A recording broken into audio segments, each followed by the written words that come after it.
कहानी का ये 14वां भाग देखने से पहले इसके पहले सभी भाग अवश्य देखें। अगली सुबह 10 बजे hotel cool spot Las Vegas के मध्य में अंबर अपने रूम में थी। वो होटल के 30वें माले की बालकनी से नीचे झांक रही थी। होटल 40 माले का था। वो देख रही थी वहां से उन छोटे छोटे इंसानों को, मगर उसका सारा ध्यान कहीं और ही था। कुछ महीनों पहले जब वो अपने मामा के साथ रह रही थी, तभी एक दिन अचानक ही रघुवीर जी महल आ थमके। अंबर उस समय प्रथम के साथ कोई मीटिंग खत्म करके आई होगी। अपने बाबा सा को यूं अचानक सामने देखकर वो काफी खुश थी। चाहे लोग उसे कितना भी कह लें कि गायत्री जी के शादी के बाद से वो बदल चुके हैं, लेकिन अंबर हमेशा से रघुवीर जी की आंखों में अपने लिए वही स्नेह और सम्मान देखती थी जो पहले हुआ करता था। अंबर के आते ही उसने रघुवीर जी के पांव छुए और रघुवीर जी ने उसे हल्के से गले लगा लिया। दोनों की आंखें नम हो रही थी और दोनों ही एक दूसरे से अपनी आंखें छुपा रहे थे। बालकनी में खड़े खड़े अंबर मुस्कुरा रही थी। इतने में ही बाथरूम से परिणीता तैयार होकर आ गई। वो बोली, हॉस्पिटल चलना है? वो वार्डरोब से अपनी जैकेट सिलेक्ट करती रही। अंबर बोली, नहीं। अंबर उसकी तरफ घूमी और बोली, हमें कहीं और जाना है। कहीं और? परिणीता के हाथ रुके और उसने अंबर को देखकर कहा, तुम्हें लगता है चंद्रशेखर अंकल हमें कहीं और जाने देंगे? अंबर ने आराम से कहा, और तुम्हें लगता है कि मैं उनकी आज्ञा की प्रतीक्षा करूंगी? इस पर परिणीता खुलकर मुस्कुरा पड़ी। उसने 2 बार ताली बजाकर अंगूठा दिखाते हुए कहा, बहन, ऐसे डायलॉग मत दे। नहीं तो क्या है कि आपके पंखुड़ी रूपी अधरों से मुझे आगे का उल्लंघन करने वाली बातें सुनने की आदत नहीं है। तो जब भी आप ऐसा कुछ कहें उसके पहले वार्निंग जरूर दे दीजिएगा। अंबर ने सिर हिला दिया तो उसने फिर से पूछा, वैसे जाना कहाँ है? वो जैकेट पहनकर बालकनी में आई। अंकल ने तो पहरा बैठा दिया है, हर जगह उनके गार्ड्स हैं। How will we get away from here? उनको अचानक से वो रुकी। Hey girls! तभी प्रथम दरवाजा खोलकर हाथ हिलाते हुए आ रहा था। उसके दूसरे हाथ में कुछ था, एक पेपर कैरी बैग। उसने बैग वहीं टेबल पर रखा। अंबर ने पूछ लिया, ले आए? उसने सिर हिलाते हुए कहा, "हम्म, फोन्स बैग में है, मैं आकर इंस्टॉल करता हूँ, but first I need a bath." इतना कहकर वो बाहर जाने लगा। अंबर ने उसे टोका, बाहर कहाँ? प्रथम बोला, मेरा रूम नीचे है ना? प्रथम ने इशारे से दरवाजा दिखाया। परिणीता ने उसे घुरा और बोली, सामान तो ये पड़ा है तुम्हारा, एंड आई गेस जो इस दरवाजे के पीछे है, हम उसे भी बाथरूम ही कहते हैं। परिणीता उसके रवैये से कुछ चिढ़ उठी थी। अंबर ने उसके कंधे पर हाथ रखा और प्रथम से बोली, गो एंड हरी अप। प्रथम मुस्कुराकर अपने कपड़े लिए बाथरूम में घुस गया। थोड़ी ही देर में तीनों रूम में तैयार खड़े थे। अंबर ने स्काई ब्लू जीन्स के साथ ढीली ब्लैक टी शर्ट पहनी थी, साथ ही ब्लैक लेदर बोट्स। परिणीता ने मूंगिया रंग का कार्गो पैंट्स और सफेद टी शर्ट इन की हुई थी। साथ ही साथ उसने सफेद स्नीकर्स भी डाल रखे थे। वहीं प्रथम ने आसमानी रंग की हुडी और सफेद रंग में जोकर पहना था। वह एकदम से काउच से उठा और दोनों को मोबाइल देते हुए बोला, इसमें सिम डालना बाकी है। सिम का अरेंजमेंट थोड़ी देर में हो जाएगा। Now take it. अंबर को छोड़कर उन दोनों के पास फोन पहले से थे। परिणीता ने पुराने फोन को निकाला और बोली, इसका क्या करें? अंबर बोली, वी वुड बी ट्रैक्ड, इसलिए अपने फोन्स प्लस गैजेट्स यहीं छोड़ो। वो सब तो ठीक है, प्रथम ने फोन पटक कर कहा, लेकिन बाहर गार्ड्स होंगे, हम जाएंगे कैसे? परिणीता बोली, I wish we had a Doraemon, anywhere लेते और जहाँ चाहे वहां जा सकते थे, कहकर उसने बुरा सा मुंह बनाया। अंबर उसकी बात सुनकर मुस्कुरा दी और बोली, हम यहीं से जाएंगे। कैसे? दोनों ने एक साथ पूछा तो अंबर बोली, आई हैव ए प्लान। प्रथम और परिणीता ने हैरानी से एक दूसरे को देखा। परिणीता बोली, बहन, बोला था ना वार्निंग दे दिया करो। तुम्हारा ये ट्रांसफॉर्मेशन देखकर ट्रांसफार्मर्स भी शौक हो जाएंगे। अंबर बोली, अभी कुछ ज्यादा हो रहा है। अंबर ने कंधे उचका दिए। प्रथम बोला, वी डोंट थिंक सो। इतना कहकर उसने परिणीता को हाई फाई किया। अंबर बोली, ओके लिसन। इतना कहकर उसने दोनों को कुछ समझाया। परिणीता ना में सिर हिलाते हुए बोली, नहीं। प्रथम और अंबर ने एक साथ सिर हाँ में हिलाया। मैंने कहा ना नहीं। I don't want. इस बार उसकी आवाज ऊंची थी। प्रथम ने उसे समझाते हुए कहा, प्लीज परी, तुम्हें ही करना है। अरे पर हर बार मैं ही क्यों करूं? वो जोर से चिल्ला उठी थी। उसके चेहरे पर बेहिसाब गुस्सा था। उसने प्रथम को घूरा और इसी के साथ गार्ड्स अंदर आ गए। अंबर ने कड़क आवाज में कहा, बहस मत करो परी, अभी जाओ। परिणीता ने जिद भरे स्वर में कहा, बिल्कुल, तुम जाओ, मैं नहीं जाने वाली। इतना कहकर परिणीता ने वहां पर रखे वास पर जोर से हाथ मारा। Okay fine. इतना कहकर अंबर ने अपने हाथ में पकड़े फोन पर कॉल लगाई और परिणीता को घूरते हुए कहा, अब मामा साहब को तुम ही फेस करोगी। परिणीता ने तुरंत कर अपना कोट उठाया। वो लॉन्ग विंटर कोट था जो उसके ड्रेसअप के साथ बिल्कुल मैच जा रहा था। कोट लेकर वो बाहर चली गई। प्रथम ने गार्ड से कहा, go with her and make sure वो ठीक से हॉस्पिटल पहुंच जाए। परिणीता ने अंबर को क्रॉस करते हुए आंख मार दी। अंबर ने आंखों से ही उसे ओके कहा। 2 ही मिनट बाद प्रथम ने घड़ी देखी और बोला, चले। अंबर ने उसे हाथ दिखाकर रोका और बोली, नॉट नाउ। होटल में कई सारे गार्ड्स हैं। कुछ को परी अपने साथ ले जाएगी, but still some will be there. Wait करो, वो तुम्हें कॉल करके बताएगी कि गार्ड्स कहाँ कहाँ हैं। कुछ देर के इंतजार के बाद ही प्रथम के पुराने फोन पर मैसेज आया। वो सोफे पर लपका और जल्दी से मैसेज देखा। दूसरी तरफ परिणीता मेन गेट पर खड़ी थी। तभी 2 कार उसके सामने आकर रुकी। गार्ड ने गेट खोला और वो अंदर जा बैठी। कुछ गार्ड्स पीछे एक और कार में सवार हो गए। रोम में प्रथम ने मैसेज पढ़ा, सॉरी गाइस, बट गार्ड्स वहीं के वहीं हैं। सिर्फ रूम के बाहर वाले मेरे साथ हैं और ऐसे नजर गड़ाए हुए हैं जैसे मैं भारत की एलओसी हूँ। तीसरे और ग्राउंड फ्लोर के सारे एलिवेटर के एंट्रेंस पर गार्ड्स हैं। रिसेप्शनिस्ट भी मुझे अपनी साइड नहीं लग रही है। और हाँ, होटल एंट्रेंस और मेन गेट आर आल्सो ऑक्यूपिड। उसके बाद एक अमोजी भी भेजा था परिणीता ने, जिसमें एक पीला फेस मुस्कुरा रहा है लेकिन उसकी एक आंख से आंसू भी गिर रहा है। प्रथम ने भारी भारी सांस ली। वो दूसरी बार ऐसा कर रहा था। हालांकि पहली बार कुछ आसान था, किंतु ये तो किसी और ही स्तर से फरार हुआ जा रहा था। उसने जल्दी से एक गिलास गटक लिया। अंबर और प्रथम बाहर निकले। अंबर ब्लैक रंग की जैकेट पहनी थी, साथ ही हाथों में विंगर फ्री ग्लव्स। प्रथम ने कॉरिडोर में दूर तक देखा तो सब सुनसान था। वो एलिवेटर की ओर जाने लगा तो अंबर ने एकदम से उसके कंधे पर हाथ रखकर उसे रोका और बोली, वहां कहाँ? प्रथम बोला, एलिवेटर। अंबर ने नाम में सिर हिलाया। प्रथम 2 पल रुका और फिर एकदम से बोला, तुम सीढ़ियों से जाओगी? अंबर आगे बढ़ गई। उसने चलते चलते कहा, आई नो तुम फिजिकली ज्यादा स्ट्रांग हो, लेकिन हम उतने भी वीक नहीं है। We can fight too. हम कहकर उसने परिणीता को भी शामिल कर लिया था, जो अगर यहाँ होती तो प्रथम को एक टेढ़ा मेढ़ा जवाब जरूर चिपकाती। प्रथम ने साथ साथ चलते हुए कहा, इट्स नॉट अबाउट फाइट यार। तीसरे माले पर हैं हम, तुम्हारे क्या? मेरे पैरों से भी जान निकल जाएगी। वो सीढ़ियों के पास खड़े थे। प्रथम ने नीचे गहराई तक झांकने की कोशिश की, मगर सीढ़ियों का अंत नजर नहीं आ रहा था।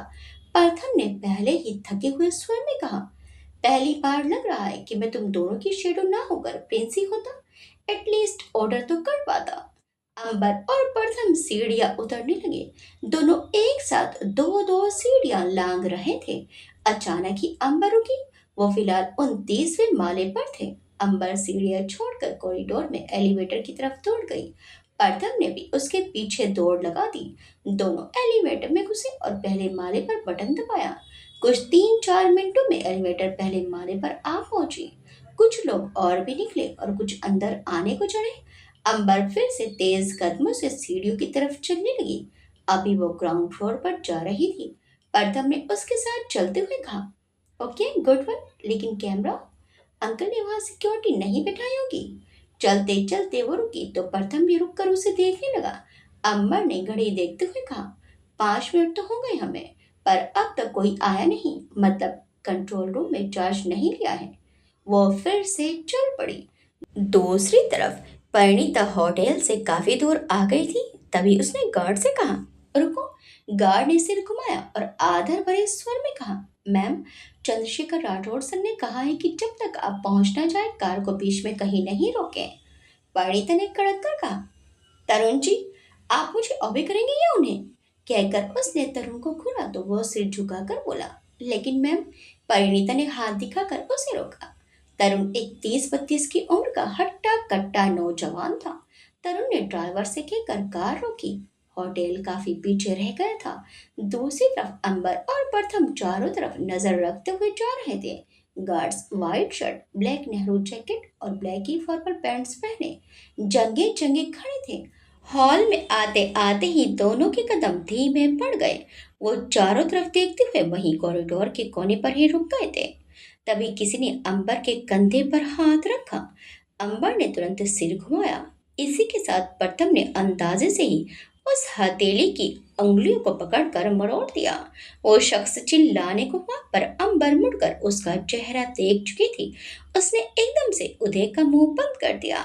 प्रथम ने भी तुरंत उसकी उंगलियां छोड़ी। अंबर ने उसे आंखें दिखाई और मुंह से हाथ हटाया। Don't utter a single word. Uday ने जल्दी जल्दी सिर हिलाया और अपनी हथेली से हिलाने लगा। साथ ही साथ उसने कहा, क्या कर रहे हो तुम दोनों चोरी चोरी? प्रथम बोला, तुम्हें हर बात बतानी जरूरी नहीं है। इतना कहकर उसने मुंह फेर लिया। उदय ने बेपरवाही से कंधे उठाए और फोन निकालते हुए बोला, मुझे नहीं, अनिरुद्ध अंकल को तो बताओगे ना, मैं तब सुन लूंगा। अंबर ने एकदम से उसकी कलाई पकड़ी और उसे खोदते हुए कहा, कोशिश भी मत करना। उदय मुंह बनाते हुए बोला, वैसे कर तो सकता हूँ। फिर उसने प्रथम को देखा और बोला, लेकिन अगर ये रिक्वेस्ट करेगा तो मान जाऊंगा। कहकर प्रथम अंबर से बोला, बाबा सा ने सच में इसे बहुत छोड़ दे रखी है। Do you want get it from him? हाँ, हम कह देंगे छत से गिर गया।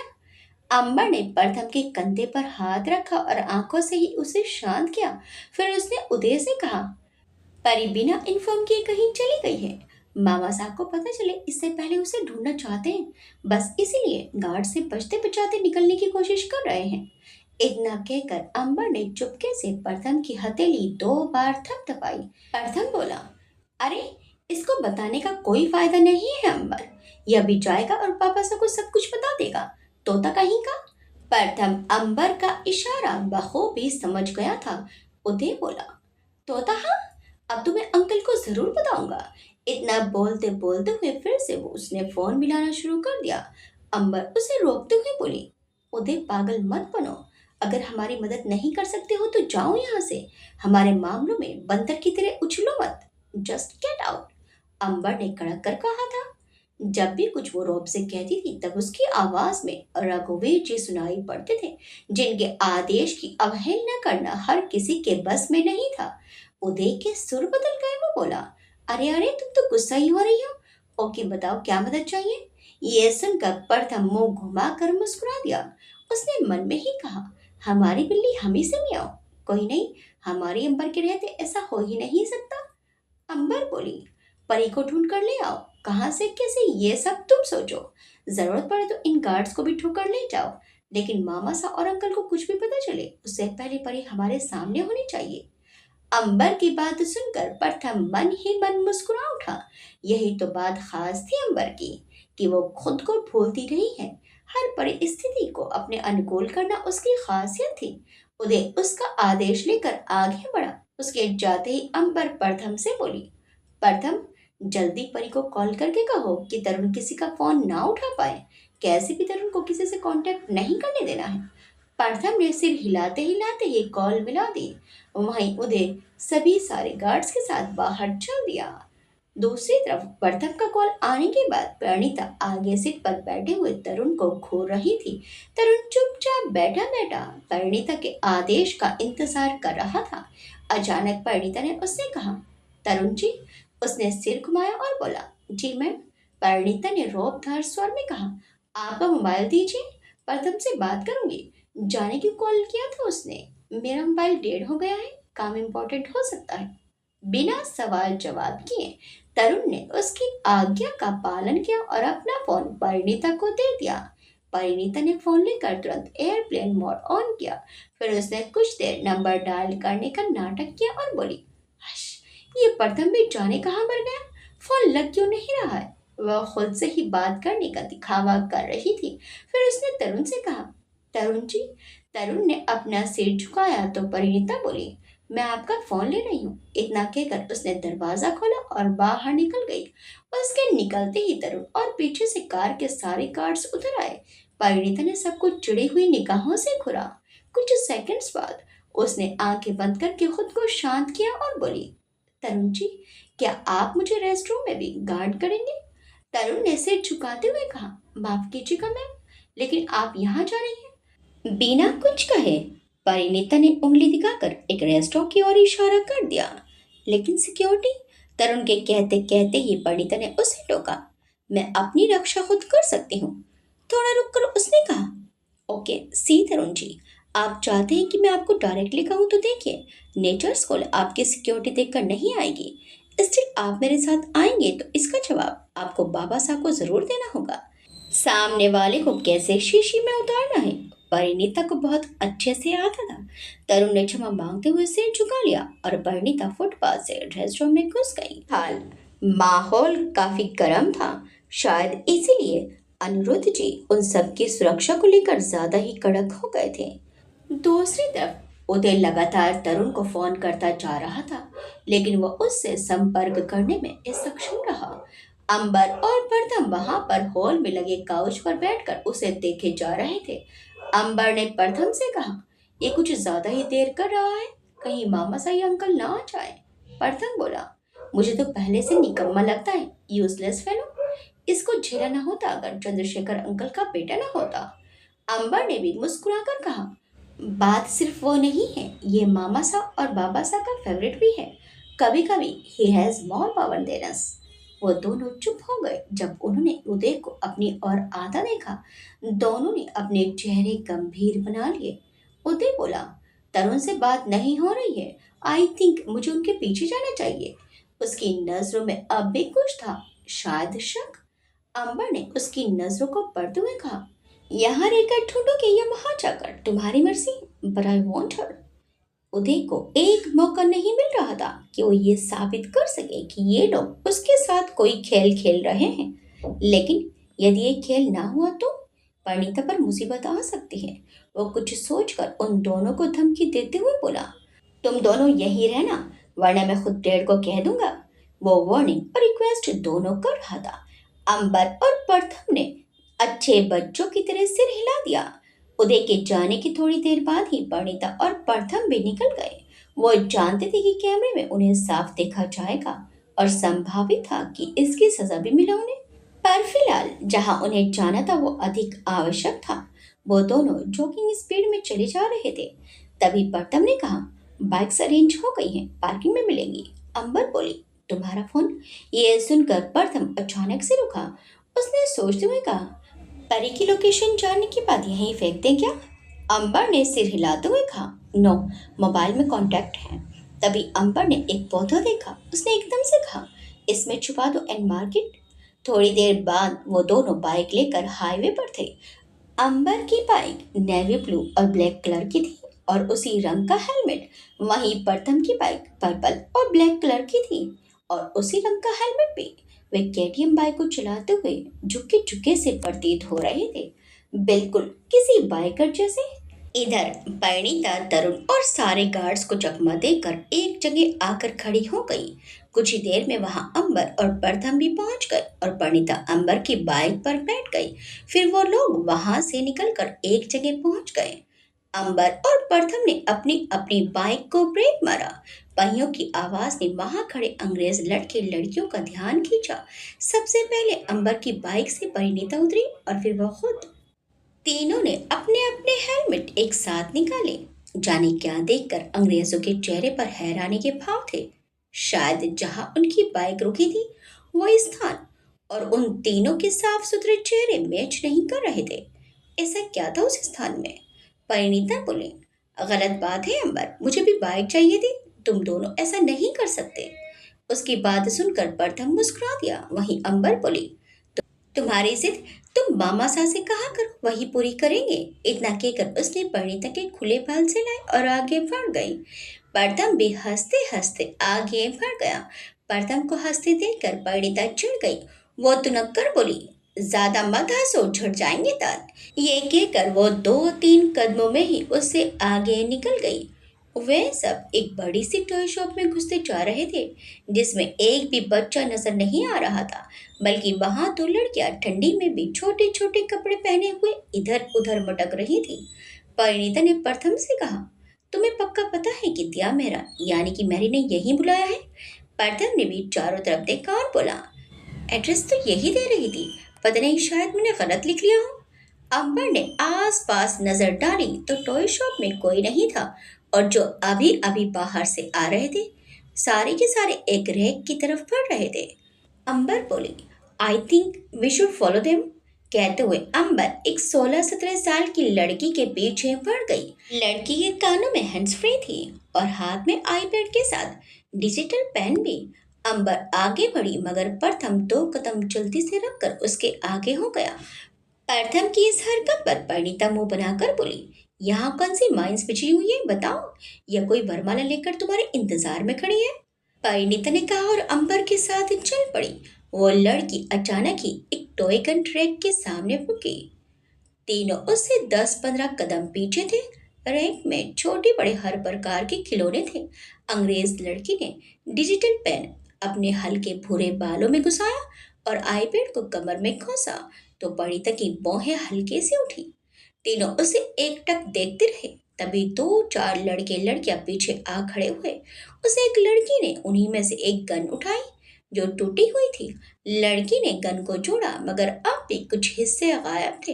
लड़की ने अचानक ही रैक से कुछ सामान इधर उधर किया, मानो उसे उन हिस्सों का स्थान मालूम था। लड़की ने वो हिस्से गन में जोड़े और उस गन को दीवार पर रख के स्टैंड पर रख दिया। अब जिस रैक से लड़की ने बंदूक उठाई थी वही रैक बगल को सरक गया और उसके नीचे से सीढ़ियां खुली। खुल जा सिम सिम, परिणीता ने एकदम से कहा। बाकी के अंग्रेज भी उस लड़की के पीछे हो लिए। आखिर में कोई लड़का खड़ा उन तीनों को देख रहा था, जैसे पूछ रहा हो कि अंदर जाना है। वो तीनों भी फुर्ती से अंदर हो लिए। लड़के ने वापस बंदूक स्टैंड से हटाकर तोड़ ताड़ करके रख दी। इसी के साथ रैक फिर से अपनी जगह पर आ गया। वो सीढ़ियों से नीचे उतरे। जो अंग्रेज थे उन्हें पता था कि कहाँ जाना है, लेकिन अंबर, प्रथम और परिणीता तीनों ही अंधेरे रास्ते पर चलते चले जा रहे थे। कुछ आगे जाकर बहुत तेज उजाला और पॉप म्यूजिक सबके कानों में पड़ा। कई सारे पार्टीशन बने थे वहां पर, और उन पार्टीशन पर बड़ी बड़ी स्क्रीन लगी थी। हर किसी पर कोई ना कोई बैठा था और कुछ उन विराजमान लोगों को घेर कर खड़े थे। बैकग्राउंड में सॉन्ग चल रहा था। इसे सुनकर तीनों हैरानी से इधर उधर देखने लगे। गाने के बोल कुछ यूं थे, इन आंखों की मस्ती के। प्रथम ने शक भरे स्वर में कहा, तुम्हें कौन सा गाना सुनाई दे रहा है परी, इन आंखों की मस्ती में? उसने भी ऐसे कहा मानो विश्वास करना चाहती हो कि वाकई यही गाना बज रहा है ना। अंबर ने एक तरफ देखकर खोए हुए स्वर में कहा, इवन दे आर सिंक्रोनाइजिंग। वहां खड़े कुछ लोग उस गाने के साथ अपने होठ भी चला रहे थे। परिणीता ने एकदम से कहा, मैरी कहाँ है? अंबर ने कंधे उछाल दिए। तभी एक ओर से आवाज आई, no no no, we can be trust, डी स्टॉप। वहां खड़ा हर कोई आवाज की तरफ मुड़ा। एक कुर्सी पर बैठी वो लड़की अपने सामने लगी बड़ी सी स्क्रीन पर कोडिंग कर रही थी। एक स्क्रीन पर जाने कहा कि सीसीटीवी चालू थी। तभी अंबर की नजर उस लड़की पर पड़ी। वो बोली, मिल गई। अंबर उनकी तरफ बढ़ी। कुर्सी पर बैठी उस लड़की ने एक लड़के से कहा, डोंट वरी बहन, तेरे देश में मुझे पकड़ने वाला कोई पैदा नहीं होगा। लड़का काफी परेशान था, उसके पसीने छूट रहे थे। उस सीसीटीवी के कई सारे अंग्रेज अपने अपने कंप्यूटर्स पर बैठे बैठे हवा से भी तेज कोडिंग कर रहे थे। यू आर टू मच डी, for God sake let the fight now. लड़का बहुत घबराया हुआ था। डी नामक लड़की को उस कोडिंग की जंग से दूर रहने को कह रहा था। लड़की बोली, नो नेवर, ये ब्रिटिश लूटे थे मेरे देश को, मैं भी सब लूट लूंगी। No one can catch me ever. अब तक अंबर उन दोनों के साथ कुर्सी के बिल्कुल पीछे आकर खड़ी हो गई थी। उसके होठों पर टेढ़ी मुस्कुराहट थी। परिणीता ने पूरे जोश से कहा, लूट ले मैरी, लूट ले, एक कौड़ी मत छोड़ियो। वो दिया थी। दिया का कद लगभग 5 फुट 5 इंच था, लेकिन वो इतनी ज्यादा पतली थी कि हड्डियों को बिना एक्सरे गिना जा सकता था, मगर वो अजीब नहीं लग रही थी। शायद वो चाइनीज स्टाइल डाइट फ्रीक थी। उसके बाल हद से ज्यादा लंबे थे, कुर्सी से भी नीचे लटक रहे थे। हल्के भूरे रेशमी मगर घुंघराले होने के बाद भी वो कुर्सी के नीचे तक आ रहे थे। चेहरे पर जुल्फे थी और बीच की मांग उसके चेहरे पर बहुत खिल रही थी। उसने ऑरेंज टी शर्ट पहनी थी और सफेद जीन्स। उम्र की वो छोटी ही थी और उसके चेहरे से तो और भी छोटी लग रही थी। मासूमियत ऐसी कि बच्चे को भी मात दे जाए। उसके हुर्रे होठों के बीच पराठा फोल्ड करके दबा था। आंखों में नीले रंग की लेंस और गले में पतली पिंक सोने की चैन।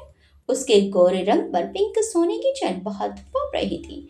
दिया ने एक दफा सिर घुमाकर देखा तो अंबर बोली, लक्ष्य पर ध्यान रखो दिया, ध्यान भटका नहीं कि हार सामने होती है। दिया ने सिर हिलाया और सामने देखा। लड़के ने कहा, What the hell are you doing, Dee? Do you want to double cross us? We might be arrested. लड़का भड़क गया था। दिया ने पराठा नीचे रखा और बोली, अबे ओए, भैंस की आंख इसकी तो, चिल्ला किस पे रहा है तू? उसने लड़के को घूरा। लड़का भी बराबर से उसे घूर रहा था। अचानक ही बीप बीप करके सिस्टम पर एरर दिखने लगा। वहां जो भी कंप्यूटर पर बैठा था सब दिया को देखने लग गए। प्रथम ने दिया से कहा, पकड़ी मत जाना, अभी बहुत काम है तुमसे। प्रथम की बात सुनकर दिया बोली, कदाचित आप हमारे सामर्थ्य को कम आंक रहे हैं अंगरक्षक। इतना कहते हुए उसने अपना ब्रेसलेट निकाला। उस ब्रेसलेट में किताब लटक रही थी। दिया ने उस छोटी बहुत छोटी किताब को खोला तो उसमें से कोई चिप निकली। उसने वो चिप अपने सिस्टम से जोड़ दी। अचानक ही एरर दिखने वाला वायरस क्रैश हो गया और सारा अमाउंट एक अनजान अकाउंट में ट्रांसफर होने लगा। दिया ने स्टाइल से सामने टेबल को एक पैर से धकेला तो कुर्सी के पहिए पीछे सरक गए और वो मुड़कर उन तीनों के सामने रुकी। मगर उन तीनों की नजर सामने स्क्रीन पर थी और वो अंग्रेज लड़का चमकती आंखों से पैसों को देखने लगा। परिणीता बोली, चोरी करना ही बाकी रह गया था क्या? दिया ने झटके से बाल पीछे की ओर बोली, तुम मुझे ही बोलोगी क्या? ये लोग इनविजिबल है? प्रथम और परिणीता ने आसपास देखा, तब तक अंबर ने पूछा, तुम सब स्कैमर्स हो? दिया ने गर्व के साथ कंधे उठाए और बोली, हाँ सारे के सारे, बट अभी तक मुझसे बड़ा स्कैम यहाँ पर किसी ने नहीं किया। इसी के साथ चारों तरफ सीटियां और चिल्लाहट गूंज उठी। सबने स्क्रीन पर देखा तो सारे पैसे ट्रांसफर हो चुके थे। वो लड़का दिया के पास आया और पीछे से उसे गले लगा लिया। इसी के साथ दिया ने जोर से कौनी उसके पेट पर मारी। दर्द के मारे लड़के की चीख निकल गई और वो अपने पेट पर झुक गया। दिया ने उसकी बाजू पकड़ी और अपने कंधे से घुमाकर सामने पैरों पर पटक दिया। प्रथम 2 कदम पीछे हो गया, मगर अंबर वैसे ही खड़ी रही। लड़की की आंखें और चेहरा दर्द के मारे सिकुड़ गया। वहीं वहां मौजूद हर कोई लगभग गूंगा हो चुका था, मगर गाना अब भी बज रहा था और शब्द कुछ यूं थे, एक तुम ही नहीं तन्हा, उल्फत में मेरे रुसवा। ये लाइन खत्म हुई और दूसरी लाइन के साथ दिया भी गाने लगी, इस शहर में तुम जैसे दीवाने हजारों हैं, इन आंखों की मस्ती के। इतना कहकर उसने लड़के को आंख मार दी। परिणीता ने हंसते हुए कहा, आई हेट यू मेरी, but I love you more. इतना बोलते बोलते वो जोर से हंस पड़ी। अंबर भी मुस्कुरा दी। दिया ने आगे बढ़कर परिणीता को गले लगाया और बोली, आई हेट यू टू चूहा। दिया अंबर की तरफ मुड़ी, फिर उसे भी गले लगाया और बोली, miss you all so much. प्रथम ने भी उसे गले लगाया और बोला, वी टू। लड़का अब तक खड़ा हो गया था, लेकिन वहां हर कोई जम चुकी बर्फ सा खड़ा था। दिया को उन तीनों से इतने प्यार से बात करते देखकर वो सब सदमे में थे। दिया स्कूल में उन तीनों की जूनियर थी, पर स्कूल के पहले दिन से ही प्रथम, मानव, परिणीता और अंबर से उसकी गहरी दोस्ती हो गई थी। वो कई साल छोटी है सबसे, पर अपने को छोटी नहीं समझती। उन सब के साथ ऐसे रहती है जैसे उन सब की हम उम्र हो। दिया को हैकिंग का शौक बचपन से है। वो अपना ज्यादातर वक्त कंप्यूटर पर ही बिताती थी। फिर दिया पढ़ाई के लिए लंदन चली गई, फिर लंदन से लास वेगास आ गई, पर उन सब से कांटेक्ट में हमेशा से थी। दिया ने लड़के से कहा, how many times I told you Andrew, I am not foreigner but a typical Indian. Hug me again and I will declutch your body. Got it? Andrew ने सिर हिलाया तो दिया बोली, चेक शाम को देती हूँ तुम्हें, अभी दफा हो जाओ। एंड्रयू ने अंबर को देखा और मुस्कुरा दिया। फिर उसने दिया से कहा, still your language is in great for me, what ever you said से इन इंग्लिश अगेन। दिया ने चिढ़कर अपना चेहरा एक और घुमाया और फिर अपने लंबे बालों को सहलाने लगी। अचानक ही वो तेजी से एंड्रयू की तरफ बढ़ी और एंड्रयू उसी तेजी से पीछे हटता चला गया। दिया ने उसकी आंखों में देखते हुए कहा, गेट लॉस्ट। एंड्रयू ने जल्दी जल्दी हाँ में सिर हिलाया। दिया ने अपने कदम पीछे लिए और बोली, you guys do your work, I am not your money. सब के सब पलक झपटे ही पहले की तरह खड़े हो गए। खौफ था दिया का।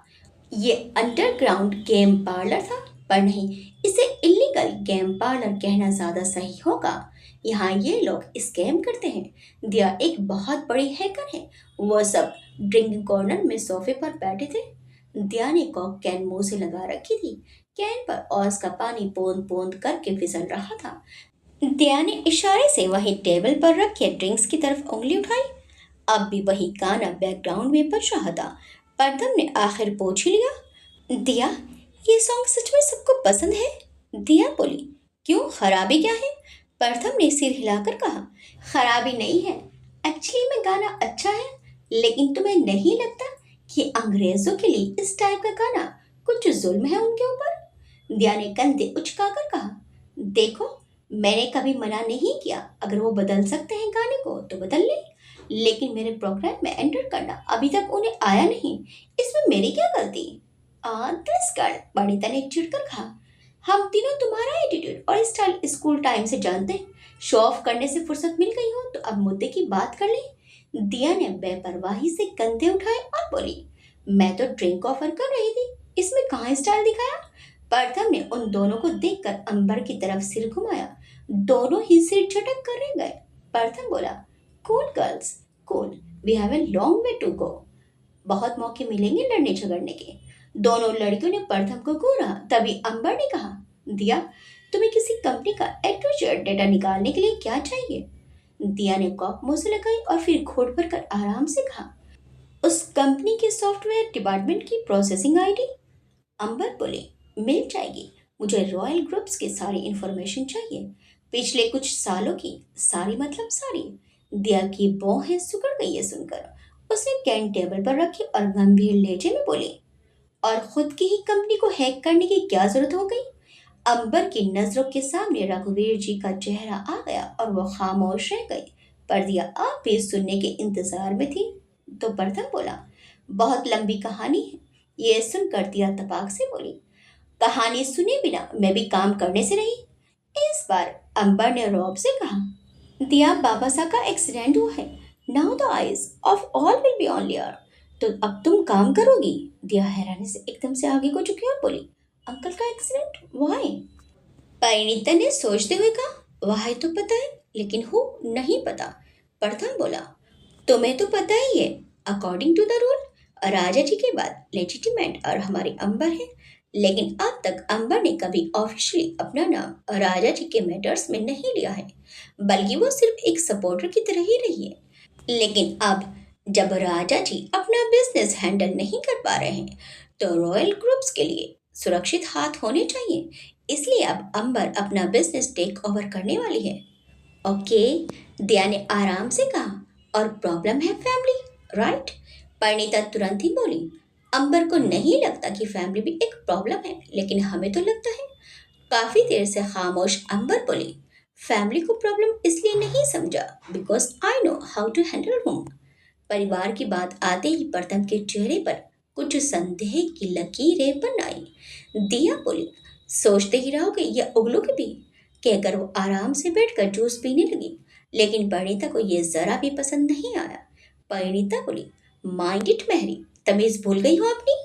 परिणीता ने उसे घुरा। दिया भी उसी टोन में बोली, अगर हाँ कहूँ तो तुम क्लासेस देने वाली हो? परिणीता भड़क उठी, हश, तुम्हें बात करने की तमीज नहीं है क्या? हम बड़े हैं एटलीस्ट, इस बात का तो मान रखो। दिया ने बेपरवाही से कंधे उठाए और बोली, तुम अंबर की तरह रहो, मैं बात भी वैसे ही करूंगी फिर। पार्थव ने मामला बढ़ते देखकर मुंह खोला, लेकिन परिणीता की घूरती हुई आंखों से उसका गला चौक हो गया। परिणीता एकदम से बढ़ी, तभी अंबर गरज उठी, इनफ। फिर उसने बारी बारी दोनों लड़कियों को देखा और बोली, डन विद यू बॉय। इतनी जोर से गरजी थी वो कि ना चाहते हुए भी आसपास खड़े लड़कों का ध्यान उनकी तरफ हो गया। वहां मौजूद शख्स उम्र के छोटे थे या कहीं टीनेजर्स थे। एक दूसरे को जी भर कर घूर लेने के बाद दोनों ने मुंह फेर लिया। प्रथम ने बोलकर सबका ध्यान खींचा, I think we should take a leave. दिया बिना कुछ कहे आगे बढ़ गई। परिणीता ने उसे देखकर मुंह टेढ़ा करके अपने कदम अंबर के साथ रख लिए। अचानक ही एक लड़का उनके सामने आ खड़ा हुआ। उसे दिया से कहा, हाय डी। दिया बोली, बाय फेलिक्स। बोलकर दिया अपने रास्ते चलती बनी, लेकिन वो फेलिक्स नामक लड़का भी माना नहीं। दिया ने कहा, I know you are one of the best here. Does it mean I should spare you? लड़की वाकई बदतमीजी की सीमा रेखा के परे जा चुकी थी और इसका उसे जरा भी गम नहीं था। फेलिक्स हल्का सा मुस्कुरा दिया। दिखने में वो बिल्कुल ही अंग्रेजी मॉडल सा था। लंबा गोरा और बाल हल्के भूरे, फटी हुई सफेद जीन्स, उस पर से ढीली ढीली पिंक टी शर्ट और ऊपर से चेक शर्ट जो सफेद पिंक रंग की थी। उसने अपने घुंघराले भूरे बालों पर बकेट कैप पहनी हुई थी। फेलिक्स बोला, can I talk to your dear girls? दिया में सिर हिलाकर आगे बढ़ी मगर बढ़ ना पाई। फेलिक्स ने अपनी आंखें सिकोड़ कर कहा, आर यू श्योर? उसकी आंखों में धमकी साफ दिख रही थी। दिया चिढ़कर मुस्कुराई और उसके कान में बोली, तुझे पता है ना, बस एक बार तूने मदद की थी, क्योंकि जहां मैंने स्कैम किया था वहां तो काम कर चुका था। दिया के कहने से लग रहा था कि वो हिंदी जानता है। फेलिक्स बोला, एहसान तो एहसान होता है डी, कभी भी किया हो। उसका एक्सेंट हैरान कर देने वाला था। किसी ने यदि सिर्फ उसकी आवाज सुनी होती और उसे साक्षात ना देखा होता तो पहचान ना पाता कि वो कोई अंग्रेज है। फेलिक्स ने अंबर का रुख किया और उसके सामने आकर बोला, may I have your attention miss? Pratham तुरंत आगे आया, लेकिन अंबर ने इशारे से उसे रोका और फेलिक्स को देखकर हाँ में सिर हिलाया। फेलिक्स बोला, can I have you on confident? Ambar ने सवालिया नजरों से कहा, क्यों? फेलिक्स बोला, क्यों नहीं? ये सुनकर ही अंबर के होंठों पर मुस्कुराहट खिल गई। कितनी आसानी से वह कॉफी के लिए पूछ रहा था। अंबर बोली, डैड इन इंडिया, कुछ तो कनेक्शन है तुम्हारा इंडिया से। Then come there. परिणीता हैरानी से उसे देखती रह गई, साथ ही प्रथम और दिया भी। अंबर आगे बढ़ गई। फेलिक्स ने पीछे से बिल्कुल इंडियन स्टाइल में आवाज लगाई, एड्रेस तो दे दी जाइए मिस। प्रथम ने एकदम से उसके कंधे पर हाथ रखा। फेलिक्स रुक कर उसे देखने लगा तो प्रथम बोला, भाई डी से ले लियो। उसके एक्सेंट से अब भी सदमे में खड़ी परिणीता को प्रथम खींच कर ले गया। दिया ने शीशे में देखकर अपने ज्यादा ही लंबे बालों को झटका और मुस्कुराकर एक पोज देती हुई खड़ी रही। परिणीता उसकी अजीबो गरीब हरकतों से तंग तो आ ही गई थी, लेकिन अंबर के सामने उसे कुछ भी कह देने का अर्थ था कि अंबर का गुस्सा होना। वो सिर झटक कर रह गई। दिया ने अपना फोन निकाला और उसके क्यूआर कोड को स्कैन करके स्क्रीन पर जहां तहां टच करती रही। लग रहा था जैसे पासवर्ड क्रैक करना चाहती है। प्रथम ने थक कर पूछ लिया, यहीं भटकती हो ना दिन भर, पासवर्ड याद नहीं रख सकती? दिया ने फोन चलाते चलाते ही कहा, रख सकती हूँ अगर पासवर्ड हो तो। पासवर्ड नहीं है यहाँ, ये क्यूआर पैटर्न हर एक एंट्री के साथ बदल जाता है, सो बेसिकली इट्स इम्पॉसिबल। दिया के पासवर्ड डालते ही वहां लगा कैन फीचर एक तरफ सरक गया। पीछे की दीवार भी अपने आप खिसक गई। आर्क सरी के दरवाजे के अंदर सीढ़ियां थी जो ऊपर की तरफ जा रही थी। हालांकि सीढ़ियों की चौड़ाई इतनी कम थी कि दो लोगों का एक साथ जाना मुश्किल था। दिया पतली दुबली सी अपना कोट पहनते हुए आगे बढ़ गई। अंबर और फिर उसके पीछे वो दोनों भी साथ चले। रोज इतने पापड़ बेलती ही अंदर बाहर होने में। परिणीता पीछे चलते चलते ही बड़बड़ाई। प्रथम मुंह पर हाथ रखकर हल्के से हंस पड़ा। दरवाजा बाहर एक संकरी गली में खुला था, कचरे के डिब्बे के ठीक बगल में, जहां कुत्ते बैठे बैठे जाने क्या अंग्रेजी छुटन खा रहे थे। हलचल देखकर कुत्ते मुंह में बची कुची सॉस दबाए दौड़ गए। दिया को छोड़कर तीनों की नाक बदबू के मारे सुकड़ गई। परिणीता ने जेब से रुमाल निकाल कर नाक पर बांधा और फिर दबी दबी आवाज में कहा, भगवान ने ज्ञान भी ऐसी लड़की को दिया है। फिर उसने ऊपर देखकर शिकायती अंदाज में कहा, कैसे कैसे लोगों से पाला पड़वाना है अभी, बस कीजिए भगवान जी। दिया उन तीनों को देखते हुए बोली, यार तुम लोग टू मच हो। फिर उसने कचरे को देखकर वापस नजरें उन पर टिकाई और बोली, तुम लोग अपने महल से बाहर नहीं निकलते हो? कचरा कभी देखा नहीं तुमने? या फिर ओवर रिएक्ट करना is something you can't give up on. आखिरी लाइन उसने जानबूझकर परिणीता को देखकर कही थी। परिणीता को गुस्सा आ रहा था, लेकिन वो समझ रही थी कि दिया उसे उकसाना चाहती है। अंबर ने शांत लहजे में कहा, हो गया हो तो चले। परिणीता ने मुस्कुरा दिया और फिर वो चारों ही बाइक की ओर बढ़े।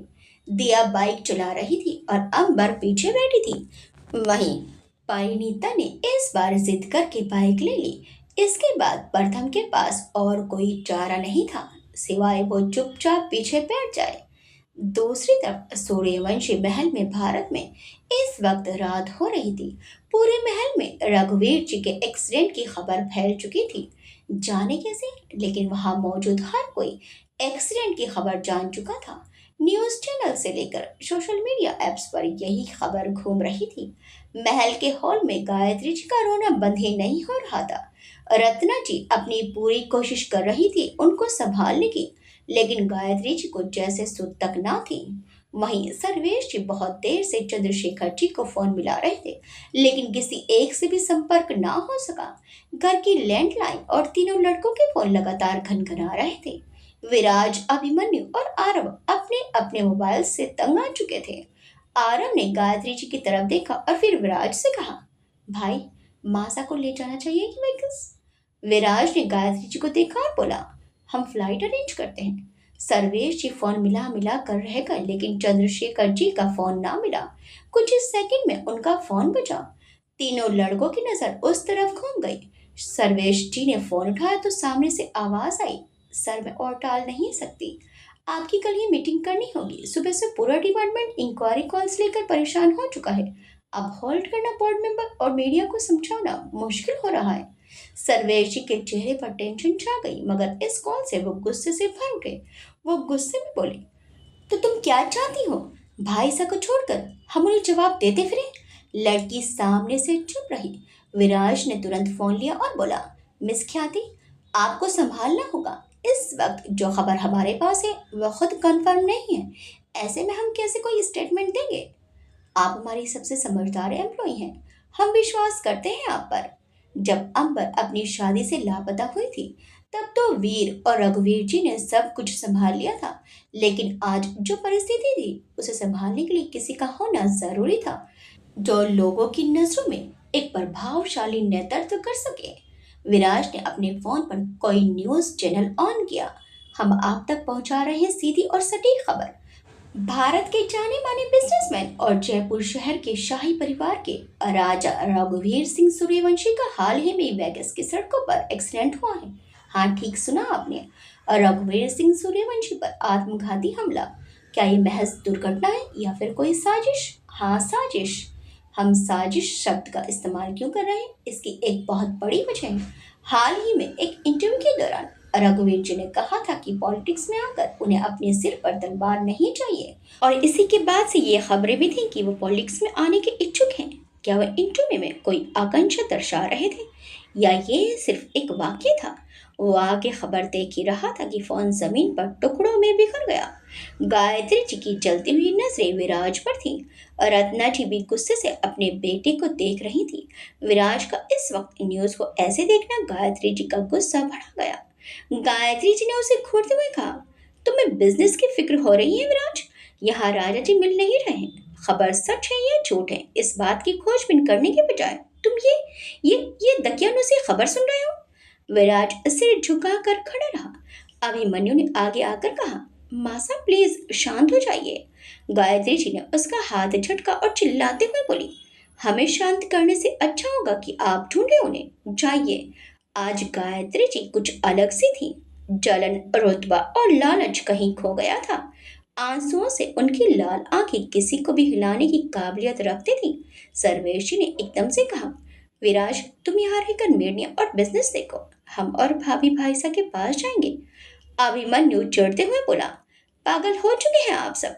ये सुनते ही गायत्री जी ने उसे डांटा, तमीज से बात करो अभी। अभिमन्यु खींच कर बोला, मासा, तमीज बाद में देखिएगा आप। पहले ये सोचिए कि लोग हमें हमारे ही घर में चैन नहीं लेने दे रहे हैं, और आप वेगास जाना चाहती हैं? मुझे तो ये समझ नहीं आ रहा कि बाबा के एक्सीडेंट की खबर बाहर गई ही कैसे। अभिमन्यु ने ऐसे कहा मानो उसे एक्सीडेंट से कोई मतलब ना होकर फिलहाल उनके पीछे पड़ी मीडिया से मतलब था। बात गौर करने वाली थी उसकी। आखिर वेगस की खबर इंडिया में फैली कैसे? विराज बोला। क्या मतलब है? अभिमन्यु बोला। मैं सिर्फ ये कहना चाहता हूँ, बाबा साहब को संभालने के लिए वहाँ चंद्रशेखर अंकल हैं और शायद अनिरुद्ध मामा जी भी हैं। उन्हें वहां देखने दें और हमें यहाँ संभालना चाहिए। रत्ना जी ने भी हामी भरते हुए कहा। अभी सही कह रहा है, मुझे भी यही सही लगता है। सर्वेश जी ने घूर कर रत्ना जी को देखा तो उन्होंने अपनी नजरें झुका ली। इधर वेगस में दोनों बाइक एक घर के सामने रुकी। बाहर से घर की दशा कुछ पुरानी सी थी। घर के ऊपर भी जंग लगा हुआ पोस्टर झूल रहा था। पोस्टर कई जगह से फटा फटा भी था। उस पर अंग्रेजी शब्दों में लिखा था, only beautiful pieces allowed. Parineeta ने घर को देखते हुए कहा और बोली, तुम इतना लूटती हो लोगों को, एक घर नहीं खरीद सकती? हेलमेट निकालते हुए दिया बोली, मेरा घर है लेकिन मुझे यहीं रहना है, तुम्हें कोई आपत्ति? परिणीता कुछ बोलने को ही, लेकिन दिया ने अपना बोलना जारी रखते हुए कहा, और अगर कोई आपत्ति है भी तो उसे दूध में चाय पत्ती समझकर डालो और पी जाओ।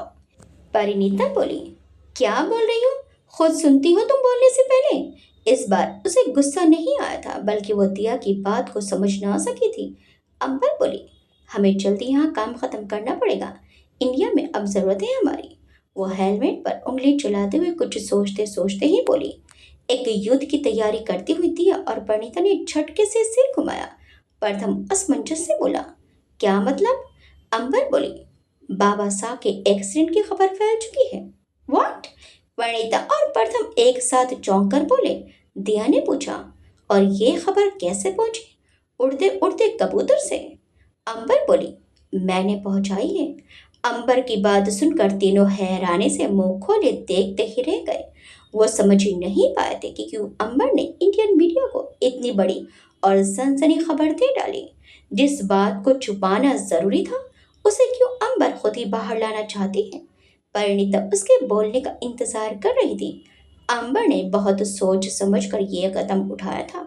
एक बार को उसे अपने किए पर कुछ संदेह हुआ, लेकिन चंद्रशेखर जी के सामने अपनी बात रखने के बाद उसे पूरा भरोसा हो गया कि यही सही कदम है, अपने और अपने पिता के दुश्मनों को बाहर लाने का। परिणीता ने कुछ देर अंबर के बोलने का इंतजार किया। जब वो नहीं बोली तो उसने चिढ़कर अपनी आंखें बंद की और मुंह फेर लिया। फिर एकदम से अंबर की तरफ बढ़ी। बताओ भी, कब और कैसे किया तुमने ये सब?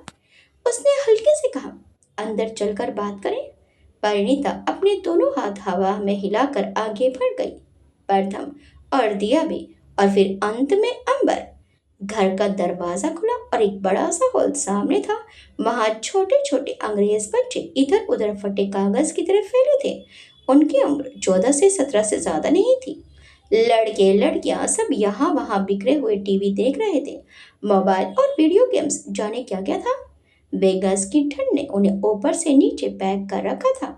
सबको देख कर दिया ने आराम से कहा, किड्स, स्कूल नहीं गए तुम लोग? दिया ने इतने प्यार से कहा था कि ना चाहते हुए भी परिणीता की भौहें उठ गई। उसका ध्यान बिल्कुल ही हट गया था अंबर के कारनामे से। इतने प्यार से, वो भी मुस्कुराहट के साथ, दिया बोल सकती है? बात न हजम नहीं हो रही थी। तभी वहां से एक बूढ़ी औरत निकल आई। वो भी अंग्रेज थी, मगर उन्होंने हिंदी में कहा, आज सबको हॉलीडे है डी, they are waiting for you, कि कब तुम आएगी और सब घूमने जाएगा। सुनकर दिया मुस्कुराकर अंदर चली आई। सारे बच्चे उसे ही देख रहे थे। उसने कहा, आज मेरे गेस्ट आए हैं, तो तुम लोग ये card low and have a lunch in your favourite restaurant. दिया ने कार्ड बच्चों की तरफ बढ़ाया तो बच्चे उसे लपक कर बाहर भाग गए। पीछे से दिया चिल्लाई, ओए, 8 बजे से पहले आ जाना वरना मैं अंदर नहीं लूंगी। दिया की बात सुनकर वो औरत हंस पड़ी। दिया ने उनसे कहा, दादी ये रेंट। कुछ डॉलर्स उन्हें देते हुए बहुत मासूमियत से मुस्कुराई। परिणीता उसका ये बदला हुआ रूप आंखें बड़ी बड़ी करके ऐसे ही देख रही थी, मानो घर में प्रवेश करते ही दिया के अंदर भी किसी मासूम लड़की की आत्मा ने प्रवेश ले लिया। दादी ने पैसे लेकर उन सबसे कहा, बैठिए आप लोग, आई गेट यू लंच। सब सिर हिलाकर बैठ गए। दादी के किचन की तरफ जाते ही दिया तुरंत ही उठी और उन तीनों को देखकर उसने रूखे स्वर में कहा, खाने नहीं आए हो ना तुम लोग? देन कम विद मी, बोलकर वो अपने कमरे में घुस गई। वो तीनों भी एक दूसरे को देखकर सिर झटक कर उसके पीछे चल दिए। एक हैकर, वो भी इलीगल हैकर के कमरे में ज्यादा से ज्यादा क्या होगा? कंप्यूटर्स। पर यहाँ कंप्यूटर नहीं था। छोटा सा पलंग दीवार से लगा हुआ था। ऊपर से लकड़ी ने पलंग को दो तरफ से कवर किया था, जिसके अंदर किताबों का शेल्फ था। दीवार पर खिड़की थी जिसके छज्जे पर पौधे लगे हुए थे। बाकी का पूरा कमरा जरूरी सामान से ज्यादा किताबों से भरा था। अंबर उसके छोटे से कमरे को सुकून से देख रही थी। ब्यूटीफुल कहकर वो एक शेल्फ की तरफ बढ़ी और बोली, व्हाट ए कलेक्शन दिया, you have a great test. किताबों की शौकीन अंबर की आंखें अपनी पसंदीदा किताबों पर अटक कर रह गई। परिणीता हल्के से बुदबुदाई, पहले पूछो तो ये कमरा इसका है भी या नहीं? No technologies plus fluffy stuff. किस एंगल से ये इनकी पर्सनैलिटी से मैच कर रहा है? एक कोने में टेबल पर सजे हुए गुड्डे देखकर परिणीता हैरान थी, क्योंकि उनके स्कूल टाइम से ही दिया इन आलतू फालतू चीजों में नहीं थी। बल्कि कोई उसे गिफ्ट करता भी था तब भी वो मुंह पर मार कर दुत्कार देती थी। बदतमीजी में उसका हाथ पकड़ने वाला अभी तक कोई नहीं था, परिणीता भी नहीं। परिणीता का ताना सुनकर दिया ने उसे घुरा। फिर एक युद्ध शुरू होने को था, लेकिन प्रथम ने सबका ध्यान खींचा। अंबर, बताओगी कि कब और क्यों किया तुमने ये सब? मेरा मतलब न्यूज़ की क्या जरूरत थी? अंबर किताबों से नजर हटाकर बोली, जरूरत तो थी प्रथम, सबको डिस्ट्रैक्ट करना जरूरी है तब जब मैं अपनी पोजीशन लेने वाली हूँ। दिया ने छोटी छोटी आंखों से उसे देखा। वो समझ गई थी कि अंबर ने पूरी बात बताई नहीं है। दिया ने पूछा, और? अंबर ने उसे देखा और बोली, अब रॉयल ट्रूप्स को किसी सक्सेसर की जरूरत होगी। मैं देखना चाहती हूँ कि इस टाइम बाबा शाह के एम्पायर को कौन संभालना चाहता है और कौन चलाना चाहता है। अंबर ने अब भी बात खुलकर नहीं बताई थी। कुछ तो था उसके मन में, कुछ बहुत ही उलझा हुआ, जिसके साफ होने का इंतजार था उसे। परिणीता बोली, लेकिन अब हमें इंडिया जाने की तैयारी कर लेनी पड़ेगी ना? फूफा जी को भी ले जाना पड़ेगा ना? सोचा उस बारे में? अंबर बोली, चंद्रशेखर अंकल अब तक तो ले जा चुके होंगे, कहकर उसने कमरे में लगी हुई घड़ी देखी। सब फिर से आंखें फाड़े उसे देखते रह गए। राजकुमारी अंबर यही थी, इतनी ही तेज। बस परिवार उसकी कमजोरी था, लेकिन रघुवीर जी पर हुए हमले के बाद उसका ये डर भी खत्म हो चुका था और अब वो हर वो चीज करने को तैयार थी जिससे वो अपने बाबा के दुश्मनों को सामने ला सके। कब? प्रथम ने चौंक कर कहा और अपना सिर पकड़ लिया। अंबर ने गंभीर स्वर में कहा, हम यहाँ हैं ये सिर्फ चंद्रशेखर अंकल जानते हैं, मामा साहब ही नहीं। लेकिन अंकल को लगता है कि अगर मैं ओपनली कुछ करूंगी तो जो भी हमारे बीच है, कहीं ना कहीं ये हमारे नेक्स्ट स्टेप को जान ही जाएगा। दैट्स वाई मामा साहब को भी कुछ नहीं बताया कि हम यहाँ हैं। परिणीता गुस्से से उसकी तरफ आई और उंगली उठाकर मुंह खोला, पर फिर हाथ झटक कर पीछे हो गई। जब उससे रहा न गया तो अगले ही पल उसने अंबर की कोहनी पकड़कर कहा, तब कुछ बताओगे तुम? हाँ, अब क्या हम भी तुम्हारे दुश्मन ही लगने लगे हैं क्या? अंबर ने उसके कंधे पर हाथ रखा, लेकिन उसने झटक दिया। अंबर बोली, टाइम नहीं था मेरे पास। कल रात ही सब कुछ डिस्कस हुआ था और सुबह सब कुछ ऐसे दिखाना था जैसे जैसे तरुण को उदय को पागल बनाना और चंद्रशेखर अंकल भी नहीं जानते कि हम कहाँ हैं, ऐसा बताना इम्पोर्टेंट था, ताकि सबका ध्यान चंद्रशेखर अंकल पर ना रहकर इस बात पर रहे कि मैं फिर से भाग गई। वो हमें ढूंढ नहीं पाएंगे और उधर अंकल बाबा साहब को लेकर निकल चुके होंगे। दिया ने 2 बार ताली बजाई और बोली, वाह वाह गर्ल, आप तो कमाल है। कहाँ थी ये लड़की इतने दिन? मेरे साथ मिल जाइए योर हाइनेस, सारे अंग्रेजों को खाली कर देंगे, बता रही हूँ मैं। दिया की बात सुनकर अंबर मुस्कुरा दी। आगे क्या होगा? अंबर आगे क्या करने वाली है? क्या जय के बारे में अंबर कुछ पता कर पाएगी? क्या अंबर अपने पिता के दुश्मन को सामने ला पाएगी? वीर और अंबर की मुलाकात अब कैसे होगी? अंबर अपने पिता के बिजनेस को कैसे टेक ओवर करेगी? देखिए इस कहानी के अगले भाग में। आपको ये कहानी कैसे लगी हमें कमेंट करके जरूर बताइएगा। वीडियो अच्छी लगे तो वीडियो को लाइक शेयर सब्सक्राइब करना मत भूलिएगा। मिलते हैं इस कहानी के अगले भाग में। Till then bye bye.